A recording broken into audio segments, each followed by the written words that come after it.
नमस्कार। अगर काफी समय से कोई एक्टिविटी नहीं हुई है और अब फिटनेस की दुनिया में पहला कदम रखने का इरादा है, तो बिल्कुल सही जगह पर हैं। आज हम बात करेंगे वॉकिंग और जॉगिंग की और जानेंगे कि कैसे एक बिल्कुल आसान और असरदार रूटीन बनाया जाए। सुनने में कितना सिंपल लगता है ना, पर ये बात बिल्कुल सच है। वॉकिंग वाकई में एक परफेक्ट एक्सरसाइज है। मतलब कोई भी कहीं भी कभी भी शुरू कर सकता है और इसके फायदे, अरे वाह, वो तो कमाल के हैं। तो फिर सबसे बड़ा सवाल यही है कि एक बिगिनर इस सफर को शुरू कैसे करे। देखिए, ये सिर्फ कुछ दिनों की एक्सरसाइज की बात नहीं है। असल मकसद है एक ऐसी हेल्दी आदत बनाना जो जिंदगी भर साथ निभाए। अच्छा, किसी भी नई आदत को अपनी जिंदगी में लाने से पहले ये समझना बहुत जरूरी है कि आखिर हम ये कर क्यों रहे हैं। तो चलिए सबसे पहले यही जानते हैं कि पैदल चलना ही क्यों फिटनेस की शुरुआत के लिए इतना बेहतरीन, इतना परफेक्ट पहला कदम माना जाता है। अब जरा इस नंबर पर गौर कीजिए। 5 पाउंड, मतलब बिना कोई स्पेशल डाइटिंग किए सिर्फ हफ्ते में 5 दिन, बस 30 मिनट पैदल चलकर 6 से 12 महीने में औसतन इतना वजन कम हो सकता है। ये आंकड़ा साफ साफ दिखाता है कि छोटे छोटे लेकिन लगातार उठाए गए कदम कितने पावरफुल हो सकते हैं। और हाँ, बात सिर्फ वजन कम करने की नहीं है, इसके फायदे तो और भी गहरे हैं। पैदल चलने से लंबी उम्र में मदद मिलती है, ओवरऑल फिटनेस बनती है, कैलोरीज तो खर्च होती ही हैं, साथ ही ये दिल की बीमारियों, स्ट्रोक और यहाँ तक कि पीठ दर्द जैसी आम परेशानियों से भी बचाता है। तो ठीक है, फायदे तो समझ आ गए, पर अब सवाल उठता है कि शुरू करने के लिए हमें चाहिए क्या-क्या? अच्छी खबर यह है कि इसके लिए कोई बहुत ज्यादा तामझाम या भारी भरकम तैयारी की जरूरत बिल्कुल नहीं है।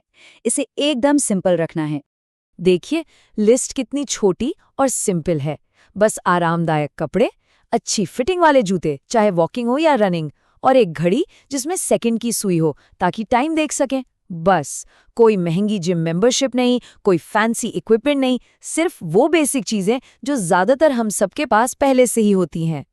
चलिए, तैयारी तो हो गई, अब आते हैं सीधे एक्शन प्लान पर कि भाई पहले हफ्ते में करना क्या है, कदम कैसे बढ़ाने हैं।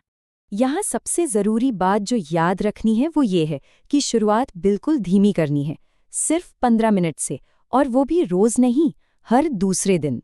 यहाँ हमारा मकसद तेजी पकड़ना नहीं है, बल्कि आराम से एक रूटीन बनाना है।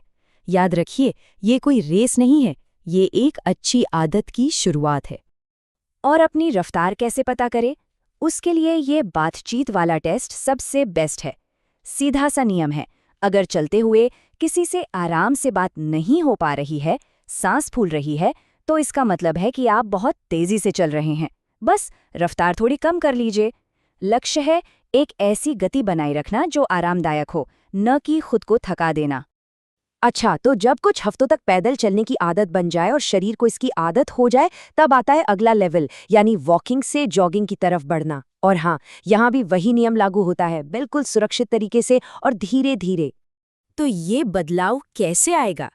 देखिए, जो 2 मील की वॉक का रूटीन बन गया है, अब उसी में छोटे छोटे बस 100-100 गज के जॉगिंग के हिस्से जोड़ने हैं। मतलब जो नींव हमने बनाई है उसी पर आगे काम करना है, सब कुछ जीरो से शुरू नहीं करना।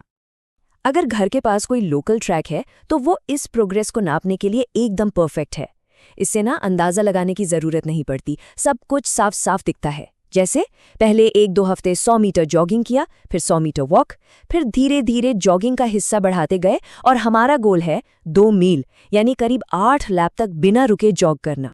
अब एक बहुत जरूरी बात, कितनी तेजी से दौड़ रहे हैं उससे ज्यादा जरूरी है कि किस तरीके से दौड़ रहे हैं। सही फॉर्म होना बहुत जरूरी है ताकि चोट से बच सके और कम एनर्जी में ज्यादा फायदा मिले। इसके लिए बस इन 3 चीजों पर ध्यान देना है। Number 1, posture.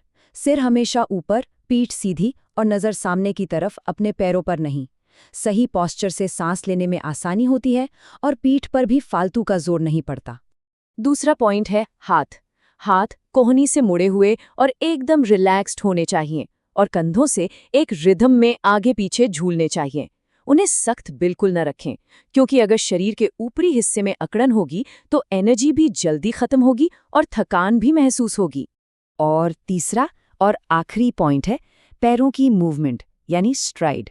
पहले एड़ी जमीन पर आए, फिर वजन पैर के पंजे पर रोल हो और फिर उससे आगे की तरफ पुश मिले। ज़्यादातर जो नॉर्मल रनिंग शूज़ होते हैं उनके साथ शुरुआत करने वालों के लिए ये सबसे सही और सेफ तरीका है। तो ठीक है, रूटीन शुरू हो गया, लेकिन असली चुनौती तो अब है। किसी भी चीज को शुरू करना एक बात है, पर उसे आदत बनाना, उसे जारी रखना, वो असली काम है। तो चलिए अब देखते हैं कि इस नई आदत को लंबे समय तक कैसे बनाए रखें। कभी कभी ना मोटिवेशन बहुत छोटी छोटी चीज़ों से मिलता है, जैसे कि एक पेडोमीटर। एक सिंपल सा डिवाइस है जो बताता है कि दिन भर में कितने कदम चले, और जब वो नंबर बढ़ते हुए दिखता है ना, तो और चलने का जो जोश आता है वो कमाल का होता है। और इसी से जुड़ा एक बहुत पॉपुलर नंबर है 10,000। हेल्थ एक्सपर्ट्स मानते हैं कि रोज 10,000 कदम चलना फिटनेस और वजन को मैनेज करने के लिए एक शानदार लक्ष्य है। ये एक ऐसा टारगेट है जो रोज थोड़ा और ज्यादा चलने के लिए मोटिवेट करता रहता है। और भी कई आसान तरीके हैं मोटिवेटेड रहने के, जैसे कोई पेडोमीटर या जीपीएस डिवाइस इस्तेमाल करना, अगर घर में डॉग है तो उसे घुमाने ले जाना, या फिर शॉपिंग मॉल या ऑफिस में गाड़ी जानबूझकर थोड़ी दूर पार्क करना, या फिर किसी लोकल फन रन के लिए तैयारी करना।